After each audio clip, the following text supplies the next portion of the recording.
Hola a todos. Lamento mucho haber estado ausente por tanto tiempo.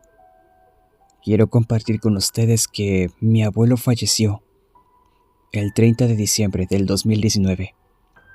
La noche de Navidad, después de haber pasado un día maravilloso y lleno de alegría con toda la familia, su salud empeoró repentinamente. Nos dejó mientras estábamos en casa de la abuela, justo mientras nos preparábamos para la celebración de Año Nuevo. Sé que se fue en paz, rodeado de todos nosotros, tal como siempre dijo que deseaba. También quiero decir que los meses que pasé con mi abuelo, compartiendo sus historias aquí e interactuando con todos ustedes, fueron increíblemente significativos para él. No puedo enfatizar lo suficiente lo feliz que esto lo hizo. Ustedes ayudaron a que unos meses muy difíciles fueran mucho más llevaderos para un hombre que estaba atravesando una enfermedad. Y mi abuelo les agradecía de corazón a cada uno de ustedes. Estuvimos hablando con un detective de Colorado sobre las experiencias inusuales que vivió una pareja en una cabaña en las montañas nevadas de Pikes Peak. Pero pensé que sería más adecuado compartir el último caso que mi abuelo me contó. Después de semanas de ajetreo con los preparativos y asuntos posteriores al funeral, por fin he terminado de transcribir el caso que me relató el 24 de diciembre.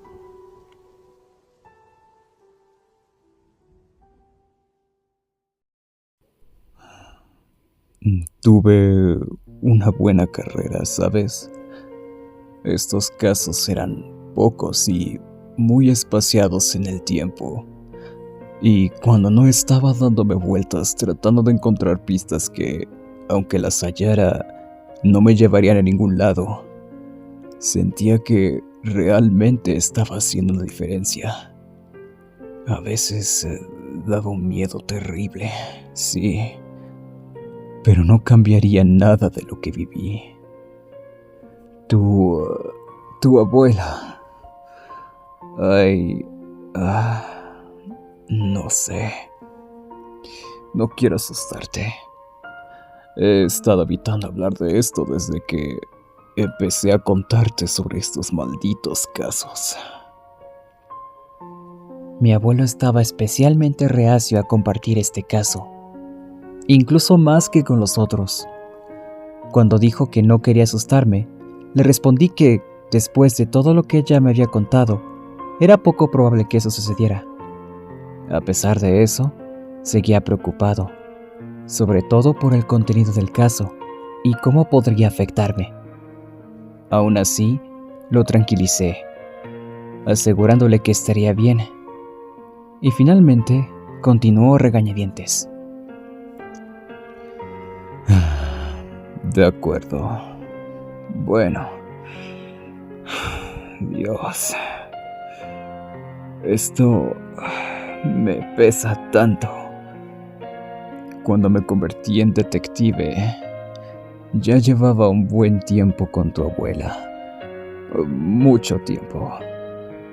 En 1981, tal vez 1980. Uno de esos 2 años.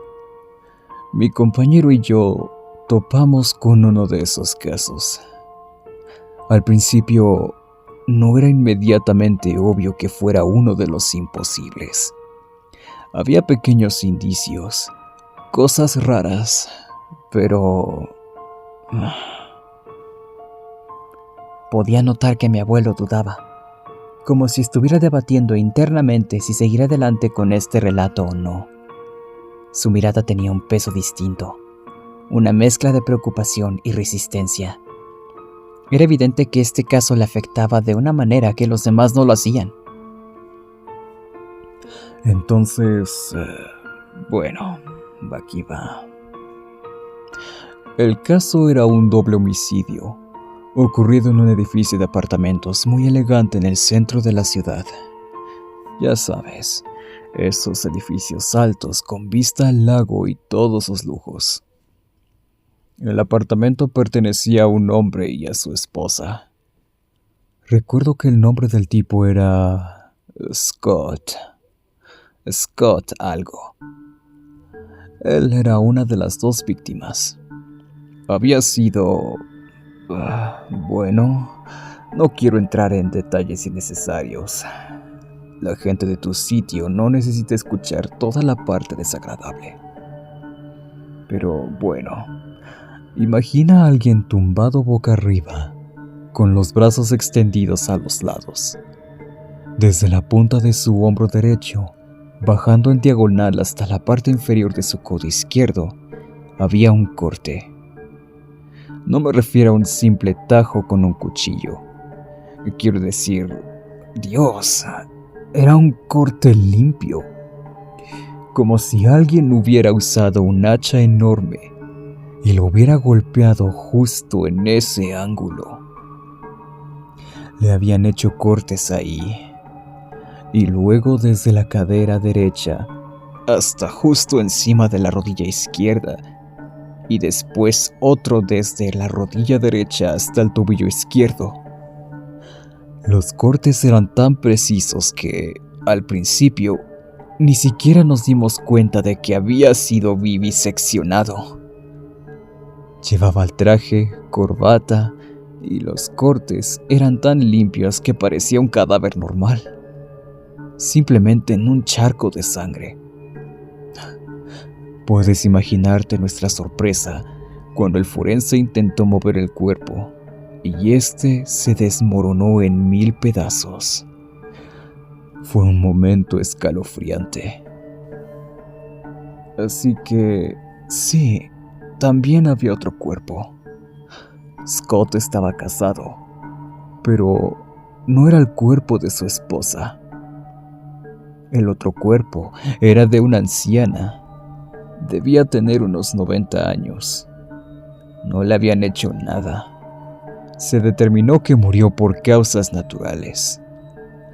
Al principio pensamos que tal vez la esposa había sido secuestrada y, por supuesto, tuvimos que investigarla en relación con la muerte de su marido.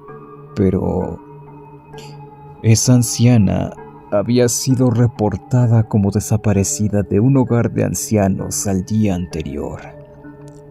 Un asilo ubicado en Sunset, Sunrise, Florida. Hablamos por el teléfono con el personal y con una enfermera que, según dijo, justo había acompañado a esta mujer a su habitación para darle sus medicamentos.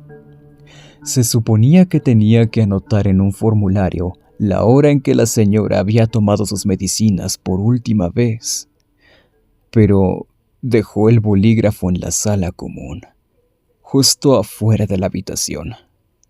Salió unos 5 segundos, según ella, y cuando volvió a entrar, la señora ya no estaba.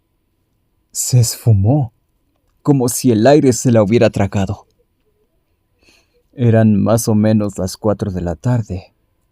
Mientras tanto, como a eso de las 4:15, a unos 5 minutos del asilo, detuvieron a una mujer que estaba actuando de manera muy extraña y la llevaron a un centro de salud mental. Esa mujer era la esposa de Scott. Ese día había estado trabajando, pero al final de la jornada desapareció. Todos pensaron que se había ido temprano de la oficina. No compró un boleto de avión, ni de autobús, ni nada. Su coche incluso seguía estacionado en el aparcamiento de su oficina. Simplemente cambiaron de lugar, o más o menos, aunque no de manera exacta. No sabemos cómo la anciana terminó en el apartamento de Scott y su esposa... ¿cómo se llamaba? Amanda. Sí, ese era su nombre. Amanda. La recogieron gritando como loca, pero después de eso se quedó como en shock, totalmente catatónica. Dios.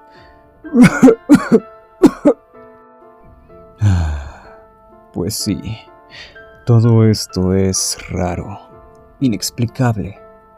Ya sabes, a estas alturas sabes cómo son estas cosas. Pero... mierda. Este caso, sin embargo... Empezamos a revisar el departamento, tratando de averiguar quiénes son estas personas. O sea, ya sabemos quiénes son, pero tratábamos de entender qué fue lo que pudo llevarlos hasta este punto. Mi compañero encuentra por casualidad unos álbumes de fotos y...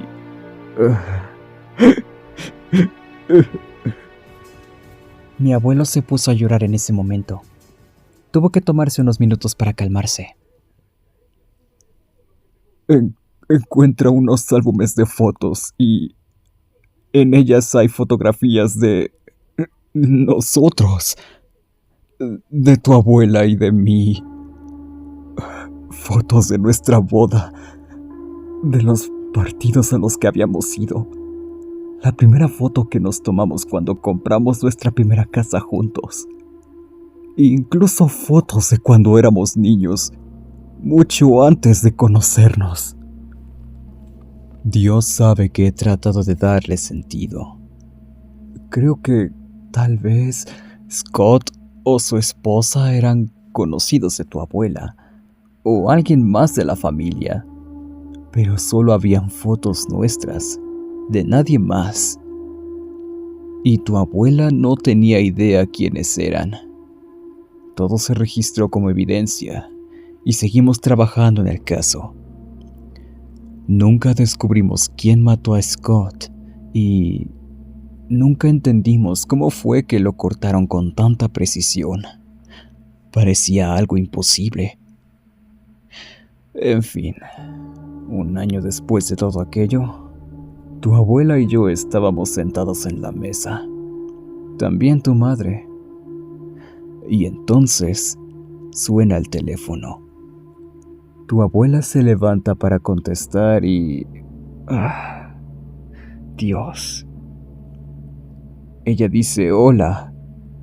Y entonces se le va el color del rostro, como si hubiera visto un fantasma. Después de eso empezó a llorar, sollozar sin parar, completamente fuera de sí. Y tú ya sabes cómo es tu abuela. Es una mujer fuerte, la más fuerte de todas. Me levanto y le quito el teléfono, pero solo escucho el tono de la llamada. No paraba de preguntarle quién era, y ella solo lloraba sin parar. Le pregunté qué había dicho la persona, quién fuera, y simplemente negaba con la cabeza. Nunca me dijo qué fue lo que se habló en esa llamada, ni siquiera ahora. Tampoco quiso decirme quién era durante mucho tiempo. Como un mes después de esa llamada, era plena noche y... ¿Has tenido esa sensación de creer que alguien te está observando? Recuerdo que sentí eso, aunque estaba dormido. Abrí los ojos y ahí estaba tu abuela, parada junto a mi lado de la cama, mirándome fijamente. No tenía idea de cuánto tiempo llevaba ahí, pero casi me orino del susto. ¿Qué demonios estás haciendo, cariño?, le pregunté. Ella me miró y me dijo: era Amanda la que me llamó. Después de decir eso, dio unos pasos extraños entrecortados hacia su lado de la cama, como si solo moviera una parte de su cuerpo a la vez para llegar. Primero los dedos, luego el pie, después la pierna, y así sucesivamente. Era... Mi abuelo empieza a llorar de nuevo. Era simplemente espantoso. Esa noche no volví a pegar ojo. A la mañana siguiente, cuando tu abuela se despertó, no recordaba nada. Le pregunté si la persona que la había llamado un mes antes se llamaba Amanda y se puso muy nerviosa. Dijo que no quería hablar del tema y de repente se sintió mal, físicamente mal. Corrió al baño y vomitó.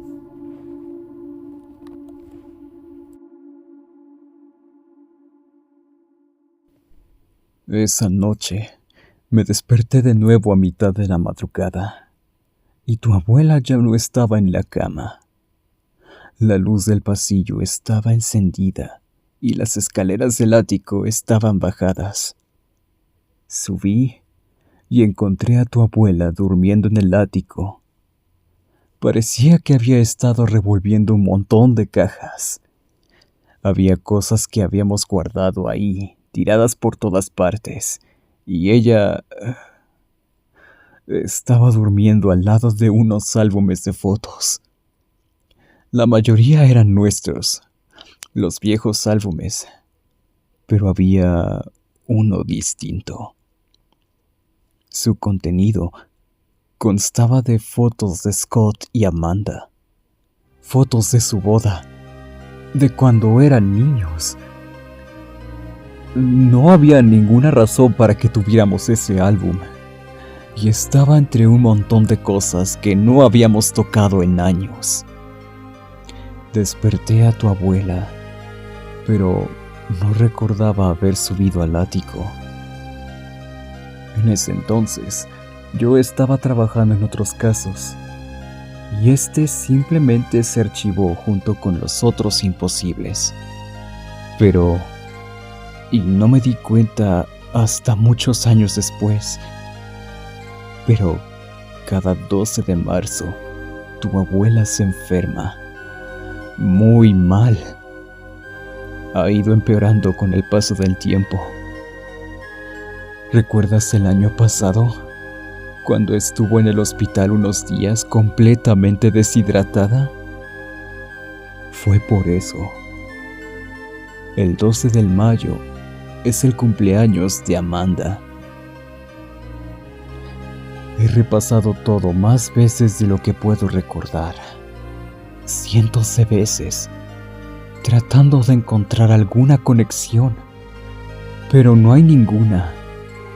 Lo más cercano que pude hallar es que el hermano de mi padre, Alfred, era dueño de un edificio de apartamentos en el lado oeste. Ahí, aparentemente, una de las tías abuelas de Scott había alquilado un departamento. Algo muy lejano, casi insignificante y realmente sin sentido. Te he contado sobre muchos de ellos y sé que en algún momento dije que uno u otro era el elegido. El caso que nunca podría sacarme de la cabeza. El que incluso después de tantos años todavía me afecta profundamente. Pero este es el verdadero elegido. Este es el caso que sigo revisando año tras año. Cada año llamo a la comisaría para ver si han encontrado algo nuevo.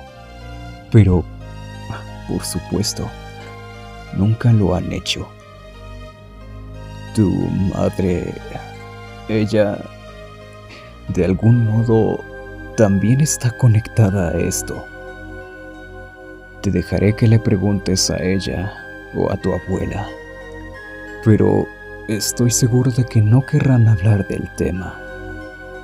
Puedes intentarlo.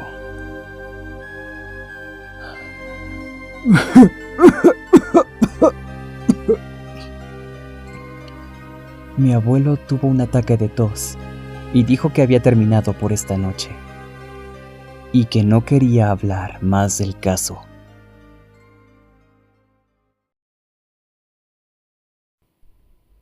El 30 de diciembre, mientras todos estábamos en su casa, mi abuelo estaba bastante enfermo, pero había reunido toda la energía que le quedaba para no arruinar la velada. Siempre fue así de atento y generoso. Nosotros habríamos estado más que felices de pasar el tiempo con él en su habitación, si eso era lo que necesitaba. Pero él se negó. Quería estar de pie, ayudando, conversando y disfrutando de la noche con todos nosotros. Hacia las 9 de la noche, sonó el teléfono. Mi abuelo estaba sentado en una silla en la cocina. Se giró hacia el escritorio que tenía detrás y tomó el teléfono inalámbrico. Respondió con un hola, y en el instante en el que lo hizo, vi cómo el color desaparecía de su rostro. Sus labios comenzaron a temblar, y sus ojos se llenaron de lágrimas. De inmediato le quité el teléfono y lo puse en mi oreja, pero no se escuchaba nada. Solo aquellos 3 tonos intermitentes que usualmente vienen antes de un mensaje de que la llamada no se pudo completar, repitiéndose una y otra vez. Miré a mi abuelo y le pregunté si estaba bien. Él solo me devolvió la mirada y dijo: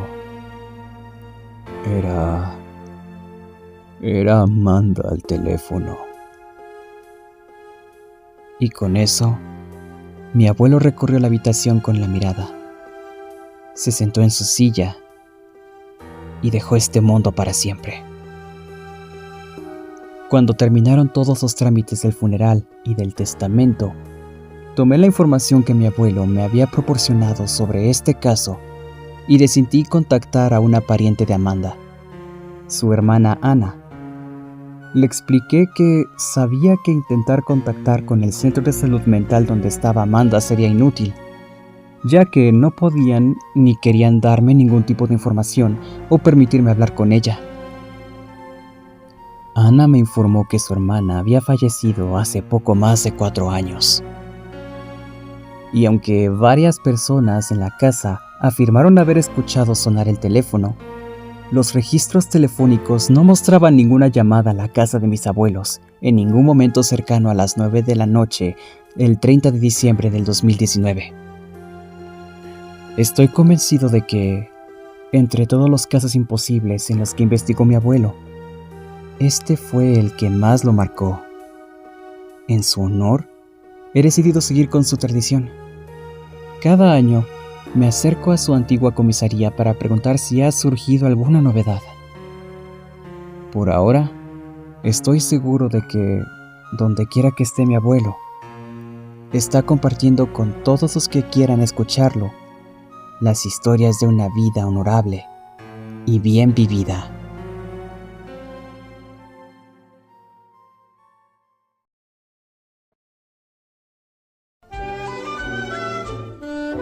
Espero que les haya gustado. Si fue así, no olviden dejar su like y compartirlo con sus amigos. Si aún no están suscritos, les invito a que se suscriban al canal para más contenido como este.